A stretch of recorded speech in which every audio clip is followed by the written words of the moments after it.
At January 6 Capitol rebel hearing, election officers inform of harassment by using Trump supporters. Washington U.S. country election officers on Tuesday mentioned how supporters of Donald Trump threatened, insulted and careworn them, every now and then turning up at their homes, after they refused to help the former president overturn his 2020 election defeat.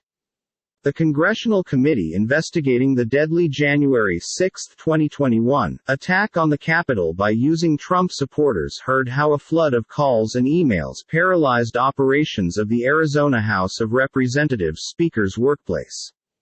We acquired, in excess of 20,000 emails and tens of lots of voicemails and texts, which saturated our offices and we have been not able to work, at least speak, Speaker Rusty Bowers informed the U.S. House of Representatives Select Committee.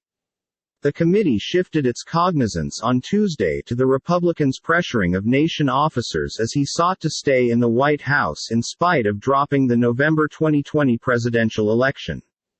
It was the fourth of at least 6 public hearings the committee is preserving this month on its almost year-long investigation of the assault, which took place as Vice President Mike Pence met with contributors of Congress to formally certify Trump's defeat through Democrat Joe Biden.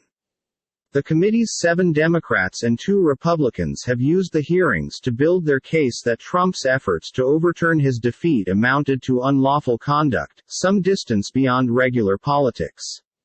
Much of Tuesday's testimony tied the president at once to the pressure marketing campaign, together with an attempt to replace nation electors with officials anticipated to support Trump's efforts to reverse the election outcome. Bowers said the harassment had endured inside the weeks earlier than the Capitol insurrection, with demonstrations at his residence, an armed man who faced his neighbor and different threats and insults that persevered even when his daughter became gravely sick. She died in January 2021. It became traumatic. It turned into demanding. Bowers, who had campaigned for Trump in 2020 and said he had wanted him to be re-elected, testified, his voice breaking. At a raucous rally on January 6, Trump urged supporters to march at the Capitol. He had seized on that date, when Pence became to certify the election, as a last-ditch hazard to maintain onto the White House no matter his loss at the polls. Bowers defined conversations with Trump and his near aides, which includes his non-public lawyer Rudy Giuliani and advisor John Eastman, who advised Bowers to reject the election results.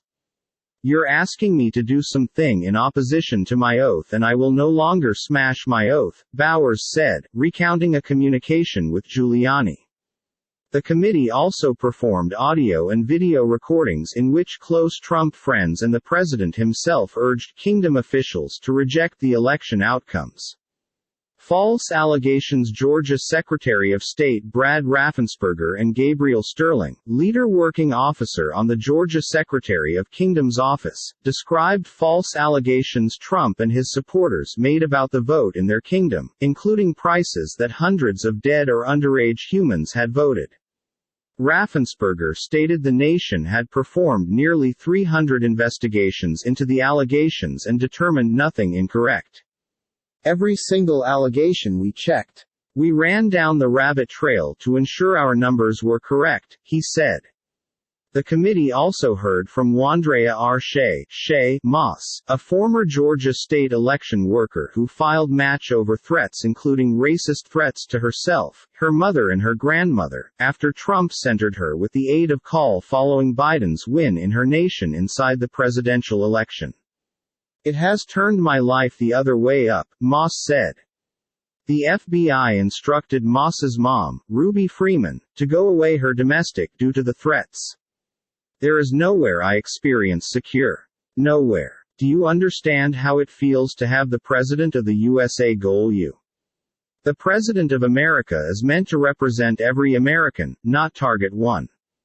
But he targeted me," Lady Ruby, a small enterprise owner, a mother, who stood as much as help Fulton County run an election inside the middle of the pandemic, Freeman said in videotaped testimony. First reported the info of the ordeal. Moss and Freeman continued in December, when they defined threats of lynching and racial slurs, at the side of alarming visits by strangers to their houses. Trump referred to as Raffensperger on Jan. 2, 2021, telling Georgia's top election official in a recorded conversation to find sufficient votes for him to win Georgia.